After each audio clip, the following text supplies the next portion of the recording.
Kementerian Pendidikan dan Kebudayaan terus melakukan terobosan guna meningkatkan kualitas pendidikan di Indonesia melalui Merdeka Belajar. Transformasi pendidikan di tanah air dimulai dengan Merdeka Belajar episode pertama yang menggantikan ujian nasional, menghapus ujian sekolah berstandar nasional, menyederhanakan rencana pelaksanaan pembelajaran, serta mengatur zonasi penerimaan peserta didik baru agar mengakomodasi ketimpangan akses dan kualitas pembelajaran. Merdeka Belajar episode kedua Kampus Merdeka. Kita ingin melakukan kolaborasi antara universitas dengan berbagai macam pihak-pihak di luar universitas untuk menciptakan prodi-prodi baru. Episode ketiga, perubahan mekanisme penyaluran dan penggunaan dana bantuan operasional sekolah atau BOS. Nah, untuk penggunaan BOS-nya juga diberikan fleksibilitas.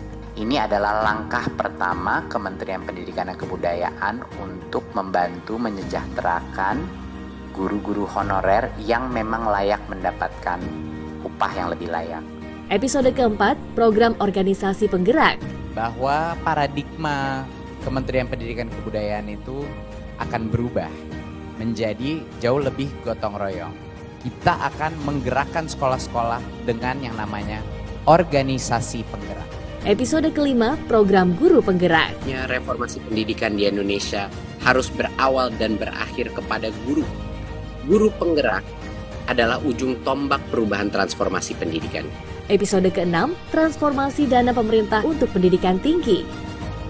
Sebagai upaya pengembangan Merdeka Belajar di lingkungan pendidikan tinggi, terobosan pendanaan yang fundamental untuk mengakselerasi tercapainya Indonesia Maju telah kami siapkan. Dan program sekolah penggerak sebagai episode ketujuh. Sekolah yang penggerak percaya bahwa setiap anak di dalam sekolah dia bisa sukses, punya potensi sukses. Sekolah penggerak adalah juga sekolah di mana semua guru dan kepala sekolah merasa bahwa setiap guru punya potensi untuk sukses. Dan sekolah penggerak adalah sekolah yang percaya bahwa tidak semua murid sama, sehingga setiap murid itu spesial. Merdeka Belajar episode ke-8 SMK Pusat Keunggulan merupakan perwujudan visi Presiden Joko Widodo yang mengamanatkan revitalisasi SMK secara komprehensif untuk menghasilkan lulusan SMK yang berdaya saing dan siap menghadapi tantangan serta dinamika perkembangan nasional maupun global. SMK PK Pusat Keunggulan ini bisa menjadi benih daripada transformasi SMK kita senasional. 900 SMK yang akan berpartisipasi di tahun ini bisa menjadi pelatih untuk SMK-SMK lainnya. Harapannya di masa depan kita menunjukkan bahwa lulusan-lulusan SMK bisa berkarya dengan inovatif dan direbutkan oleh para pelaku industri ataupun universitas-universitas terbaik kita. Kini Kementerian Pendidikan dan Kebudayaan melanjutkan terobosan dengan meluncurkan Merdeka Belajar episode ke-9, Kartu Indonesia Pintar, KIP Kuliah Merdeka tahun 2021. Kementerian Pendidikan dan Kebudayaan terus berupaya memperluas sasaran dan menyempurnakan implementasi Kartu Indonesia Pintar KIP untuk meningkatkan akses masyarakat tidak mampu agar bisa mendapat layanan pendidikan tinggi sebagai salah satu upaya mewujudkan SDM unggul Indonesia.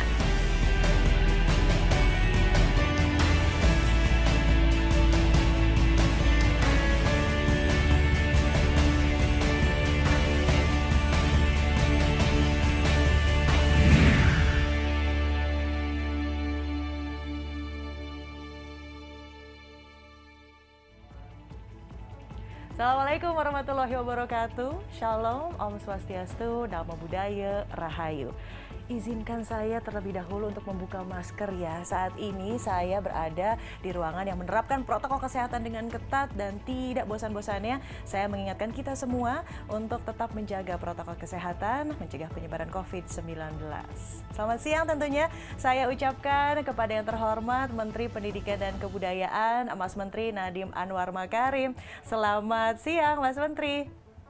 Selamat siang, Assalamualaikum. Assalamualaikum. Waalaikumsalam warahmatullahi wabarakatuh. Konsisten dengan batiknya ya di episode ke-9 ini. Dan yang terhormat Sekretaris Jenderal Kementerian Pendidikan dan Kebudayaan Bapak Ainun Naim. Pak Ainun, Assalamualaikum, selamat siang Pak. Selamat siang. Selamat siang. Selamat siang, baik Pak Aino. Dan yang terakhir ada juga yang terhormat Kepala Pusat Layanan Pembiayaan Pendidikan, Bapak Abdul Kahar. Selamat siang, Pak Kahar. Selamat siang, Mbak.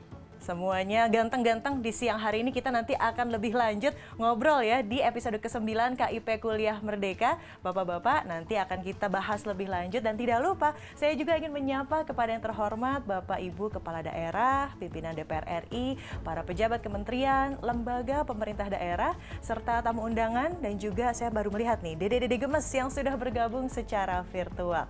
Nah, sebelumnya perkenalkan, saya Widya Saputra yang akan memandu jalannya acara siang hari ini.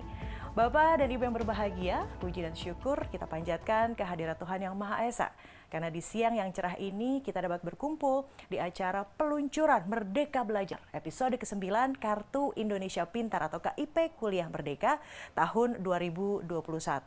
Nah, Kementerian Pendidikan dan Kebudayaan terus berupaya memperluas sasaran dan menyempurnakan implementasi Kartu Indonesia Pintar atau KIP untuk meningkatkan akses masyarakat tidak mampu agar bisa mendapatkan layanan pendidikan tinggi sebagai salah satu upaya untuk mewujudkan SDM unggul Indonesia.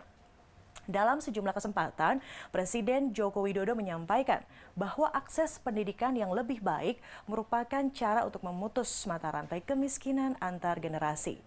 Selain peningkatan jumlah sasaran, percepatan dan ketepatan penyaluran di tahun 2021 ini, Kemendikbud mengubah besaran biaya pendidikan atau uang kuliah dan besaran biaya hidup. Nah, bagaimana implementasi kebijakan ini bagi para calon mahasiswa di tahun 2021? Kita akan segera mencari jawabannya ya. Sekali lagi di acara peluncuran Merdeka Belajar episode ke-9 KIP Kuliah Merdeka tahun 2021. Dan langsung saja saya undang Sekretaris Jenderal Kemendikbud Bapak Ainun Naim untuk memberikan laporan terkait perkembangan implementasi Kartu Indonesia Pintar. Silakan Pak, Mangga. Baik, terima kasih. Assalamualaikum warahmatullahi wabarakatuh. Waalaikumsalam warahmatullahi Salam, Om Swastiastu, Namo Buddhaya, Rahayu. Yang terhormat Bapak Menteri Pendidikan dan Kebudayaan, Bapak Ibu Dirjen, Dirjen, Kepala Badan, Bapak Ibu Kepala Daerah, Bapak Ibu Gubernur, Bupati, Wali Kota, Bapak Ibu Kepala Dinas Pendidikan, baik di tingkat provinsi maupun tingkat kabupaten dan kota, Bapak Ibu pimpinan perguruan tinggi dan hadirin yang berbahagia. Alhamdulillah, semoga kita semua dalam keadaan sehat dan pada siang hari ini dapat bertemu dalam acara yang sangat penting, yaitu peluncuran mengenai KIP Kuliah Merdeka. Bapak Menteri dan Bapak Ibu yang saya hormati, kami laporkan bahwa KIP Kuliah, Kartu Indonesia Pintar Kuliah, adalah salah satu program prioritas nasional yang dilaksanakan oleh Kementerian Pendidikan dan Kebudayaan untuk menjaga agar supaya ada keadilan dalam pendidikan, baik mengenai akses maupun mutu. Atas arahan Bapak Menteri Pendidikan dan Kebudayaan, kami telah berkoordinasi, khususnya Pusat Layanan Pembiayaan Pendidikan, Direktorat Jenderal Pendidikan Tinggi, dan Direktorat Jenderal Pendidikan Vokasi, telah melakukan koordinasi untuk melakukan penyesuaian-penyesuaian mengenai program KIP Kuliah agar supaya relevan dengan strategi Merdeka Belajar dan Kampus Merdeka. Dan penyesuaian-penyesuaian itu telah kita siapkan, kita tuangkan dalam peraturan dan siap untuk dilaksanakan. Berkaitan dengan itu, kami sangat berterima kasih atas perkenan Bapak Menteri Pendidikan dan Kebudayaan untuk meluncurkan dan menjelaskan kepada masyarakat tentang skema baru KIP Kuliah yang kita sebut dengan KIP Kuliah Merdeka. Demikian laporan kami. Atas perhatian Bapak Ibu semuanya dan partisipasinya dalam peluncuran ini kami sampaikan terima kasih. Assalamualaikum warahmatullahi wabarakatuh. Om Santi Santi. Terima kasih. Waalaikumsalam warahmatullahi wabarakatuh. Terima kasih Pak Ainun Naim. Dan tentunya tidak sabar ya, kita akan menyimak nih paparan Menteri Pendidikan dan Kebudayaan Mas Menteri Nadiem Anwar Makarim terkait apa nih KIP Kuliah Merdeka, apa sesuatu yang baru dan ini sangat ditunggu-tunggu tentunya bagi para calon mahasiswa baru ya. Kepada Mas Menteri Nadiem Anwar Makarim, kami persilahkan. Silakan Mas. Terima kasih. Assalamualaikum warahmatullahi wabarakatuh. Waalaikumsalam. Salam sejahtera bagi kita semua. Om Swastiastu, Namo Buddhaya, Rahayu. Yang terhormat pimpinan dan anggota DPR RI, yang terhormat Bapak dan Ibu Kepala Daerah atau yang mewakili, yang terhormat Ibu Bapak Pejabat Kementerian Lembaga dalam Kabinet Indonesia Maju, yang terhormat Sekretaris Jenderal, yang terhormat pimpinan perguruan tinggi serta lembaga layanan pendidikan tinggi, yang terhormat Kepala Dinas Pendidikan Provinsi, dan yang terhormat perwakilan dari Himbara, serta para hadirin yang berbahagia. Terima kasih sudah meluangkan waktu untuk saya melakukan paparan. Ini hari yang sangat menyenangkan karena ini salah satu kebijakan yang menurut kami di Kemendikbud akan menghasilkan mobilitas sosial. Bukan hanya keadilan sosial bagi seluruh rakyat Indonesia, tapi mobilitas sosial yang lebih tinggi. Sehingga anak-anak kita yang berprestasi tetapi kurang mampu bisa mencapai mimpinya setinggi-tingginya. Izinkan saya melakukan paparan, jika bisa dipresentasikan.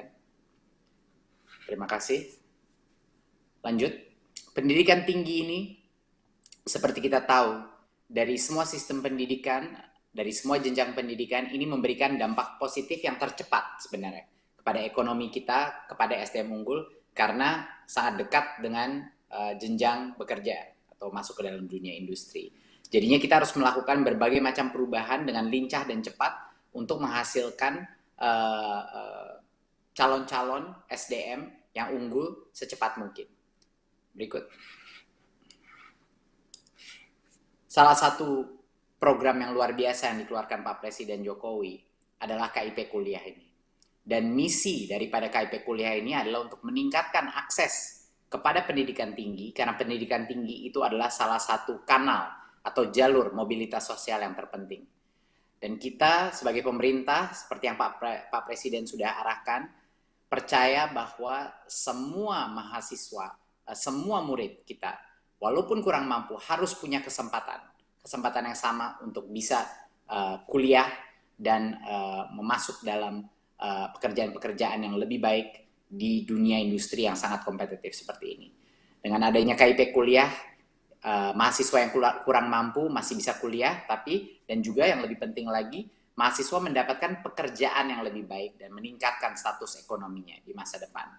Ya, untuk itu KIP Kuliah memberikan akses ke berbagai macam program studi, baik negeri maupun swasta di Indonesia, dan memberikan beasiswa, ya, bagi anak-anak yang kurang mampu tapi berprestasi dan bisa masuk ke dalam program-program ini. Tapi kata kunci di sini adalah bukan hanya masuk universitas, tapi untuk bisa meningkatkan status ekonomi keluarganya. Jadinya semakin baik dia bisa masuk, semakin baik prodinya atau universitasnya, semakin tinggi masa depan potensi ekonomi daripada mahasiswa tersebut. Berikut.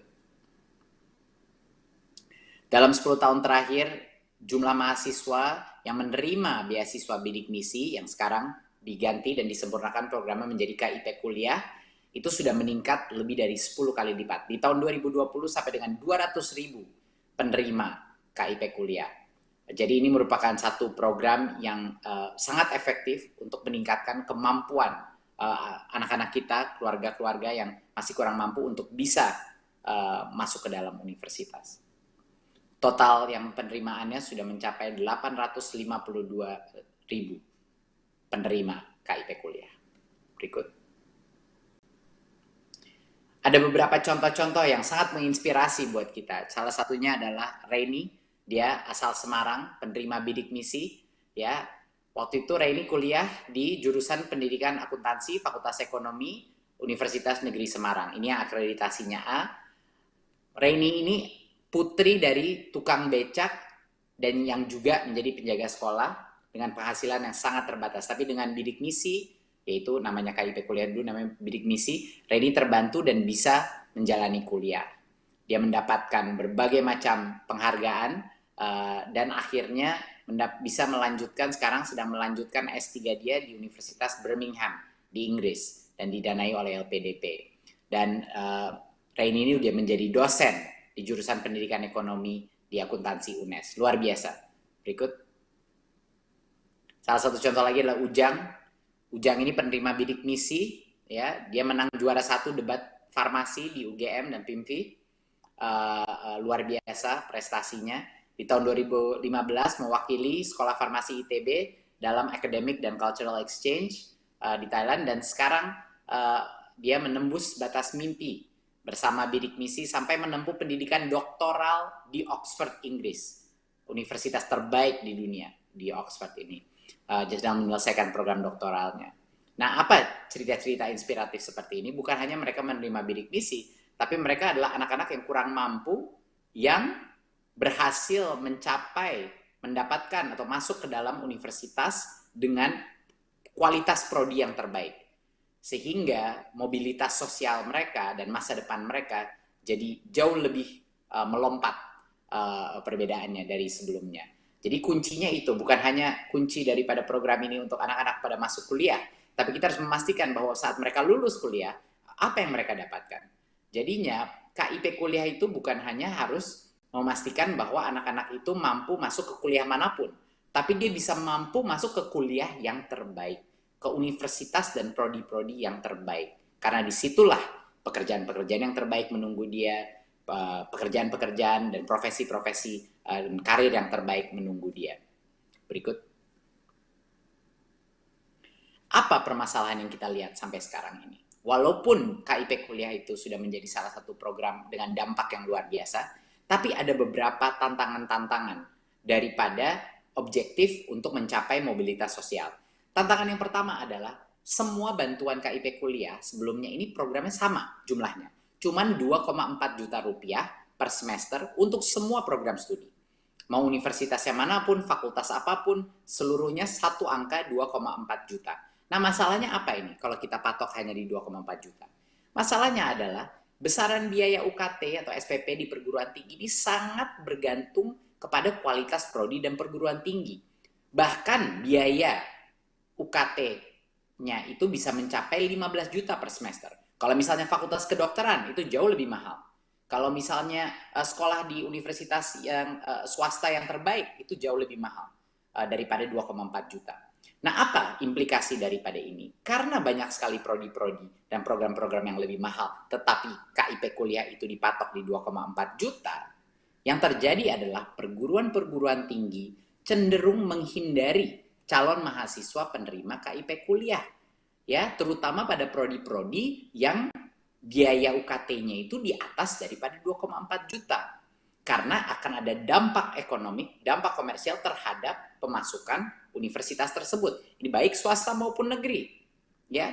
Jadinya calon mahasiswa pun yang kurang mampu ini tapi berprestasi, dia tidak bisa mengakses prodi-prodi terbaik kita. Dia tidak bisa mengakses fakultas kedokteran. Dia tidak bisa mengakses sekolah-sekolah swasta yang mungkin lebih mahal atau PTNBH yang mungkin prodinya lebih prestigious. Ya. Dan ini adalah masalah yang sangat besar. Dan di luar itu ada masalah kedua. Karena bantuan biaya hidup, ya, komponen biaya hidup untuk mahasiswa-mahasiswa kita di KIP kuliah juga disamakan. Semuanya disamakan sebesar 700.000 terakhir 2019 sampai 700.000. Jadi mau anak itu sekolah di luar Jawa, apa di Jawa, di Jakarta, apa di Sulawesi, semuanya sama. Cuma 700.000 rupiah per bulan, ya. Jadinya biaya hidup itu masalahnya adalah tidak mencukupi untuk banyak daerah-daerah. Apalagi kalau banyak anak-anak dari daerah yang harus pindah ke Jakarta, misalnya dia ingin sekolah di universitas di Jakarta, tapi dia nggak mampu karena biaya hidup di Jakarta terlalu mahal. Dan banyak sekali sekolah-sekolah terbaik ada di kota besar seperti Yogyakarta, Jakarta, Bandung, dan lain-lain. Jadi calon mahasiswa ini tidak berani memilih kampus terbaik di kota-kota. Karena cenderung memilih kampus yang lebih dekat aja, karena juga mengurangi pengeluaran biaya hidup. Jadi ini menghilangkan berbagai macam kesempatan. Mahasiswanya tidak pede masuk ke program-program yang lebih mahal, mahasiswanya tidak pede untuk bisa masuk ke dalam sekolah-sekolah di kota besar yang biaya hidupnya lebih mahal, ya. Dan universitasnya pun enggan untuk menerima karena dibataskan di 2,4 juta hanya, padahal UKT-nya mereka lebih besar dari itu. Inilah alasannya kenapa sangat sulit banyak sekali universitas hebat-hebat kita untuk memenuhi jumlah penerima KIP kuliah di dalam program-program mereka. Berikut. Inilah esensi daripada kebijakan kita. Yang pertama kita lakukan di tahun 2021 adalah meningkatkan anggarannya dulu. Dari 1,3 triliun, kita meningkatkan anggaran KIP kuliah ke 2,5 triliun. Kenapa kita tingkatkan anggarannya? Bukan untuk menambah jumlah partisipan. Partisipannya masih sama, 200.000 seperti tahun kemarin, 2020. Yang berbeda adalah di mana sebelumnya rata-rata besaran uang kuliah itu cuma 2,4 juta per semester. Untuk 2021, kita akan membagi-bagi batas maksimal daripada uang kuliah tersebut menurut akreditasi daripada prodi tersebut. Jadinya, untuk kalau keterima ke dalam prodi akreditasi C tidak ada perubahan. Maksimal 2,4 juta ya bantuannya. Tetapi kalau anak itu masuk ke dalam akreditasi B, batas maksimal daripada uang kuliah yang diberikan KIP itu meningkat menjadi 4 juta. Dan untuk yang berhasil masuk dalam prodi berakreditasi A, kita memberikan sampai dengan maksimal 12 juta per semester biaya pendidikannya. Ya. Jadi sekarang bagi teman-teman, bagi adik-adik yang sekarang lagi mau mengambil SBMPTN dan berbagai UTBK, sekarang adalah kesempatannya untuk adik-adik yang kurang mampu, ya, tapi berprestasi sekali. Adik-adik bisa bermimpi sangat besar, bisa masuk ke dalam program-program. Kalau Anda masuk ke dalam program-program terhebat di Indonesia, Anda bisa menerima sampai dengan 12 juta per semester dari KIP kuliah. Ini luar biasa, ini berita yang sangat mengembirakan bagi adik-adik dan mengembirakan bagi kami di Kemendikbud. Dan di atas itu juga biaya hidupnya sekarang majemuk berdasarkan indeks kemahalan. Ada beberapa klaster daerah, tapi sekarang biaya hidupnya meningkat. Yang tadinya 700.000, sekarang minimal 800.000 sampai dengan 1,4 juta biaya hidupnya yang diberikan. Ya, ini termasuk daripada paket tersebut. Jadinya sekarang teman-teman dari daerah misalnya yang mungkin agak khawatir mengenai bagaimana kalau saya keterima di universitas di Jakarta, atau mungkin di Bandung, atau mungkin di Surabaya, di mana indeks kemahalan lebih besar, tidak perlu khawatir, karena biaya hidupnya pun ditingkatkan berdasarkan lokasinya. Karena makan di Jakarta sama makan di luar Pulau Jawa misalnya sama sekali tidak sama. Biaya kos sama sekali tidak sama, dan lain-lain. Jadinya ini benar-benar merupakan pembesaran akses daripada program ini kepada program-program prodi-prodi terbaik di negara ini. Ya, berikut. Ya, KIP kuliah ini kenapa kita bilang kebijakan ini namanya KIP Kuliah Merdeka? Karena sekarang mahasiswa tidak perlu lagi ragu untuk memilih prodi-prodi unggulan yang terbaik di negeri ini. Dimanapun lokasinya, bahkan di kota besar pun, tidak perlu ragu-ragu. Kalau Anda berprestasi dan bisa masuk ke dalam program itu, Anda bisa mendapatkan beasiswa yang relatif hampir 100% daripada beasiswa tersebut di banyak sekali program-program terbaik kita. Termasuk fakultas-fakultas yang mungkin adik-adik nggak pernah memikirkan untuk masuk fakultas kedokteran atau masuk sekolah swasta yang lebih mahal. Jadinya ini adalah tentunya KIP kuliah ini untuk perguruan tinggi negeri maupun juga swasta.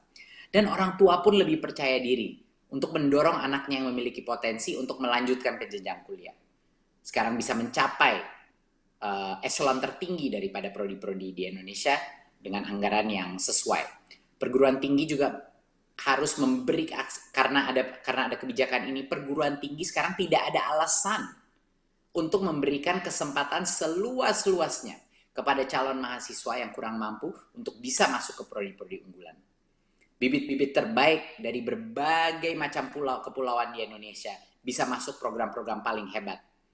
dan malah kualitas dan juga kebinekaan di dalam universitas kita akan meningkat.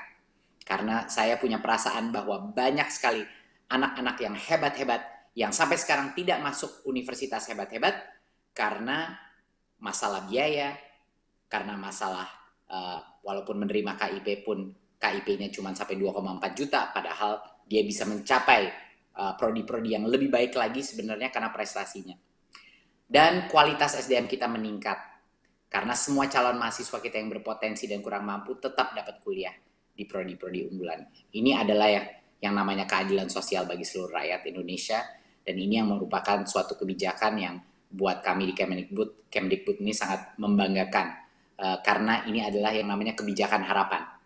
Memberi harapan kepada anak-anak kita dimanapun mereka, kalau mereka kurang mampu tapi berprestasi, mereka akan diberikan beasiswa yang memadai sesuai dengan kualitas programnya. Berikut. Ya, jadinya saya ingin mengundang para mahasiswa yang mungkin sampai sekarang masih belum yakin untuk registrasi untuk UTBK, SBMPTN, inilah saat yang meraih masa depan. Segera registrasi, ya. Dan ada berbagai macam jalur, ada jalur seleksi UTBK, ada seleksi mandiri, ya kan? Ataupun melalui seleksi PTS, ya. Tapi sekarang mahasiswa dimerdekakan untuk bisa berkompetisi untuk masuk ke program-program terbaik mereka, tahu bahwa kalau mereka menerima KIP kuliah seluruh UKT-nya mereka pasti akan mampu membayar UKT daripada universitas tersebut dan biaya hidup di kota besar pun, ya.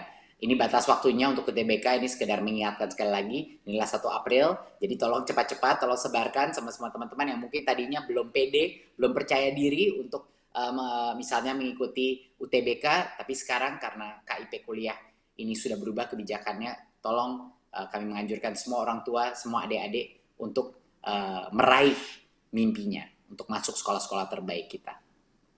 Ya, berikut.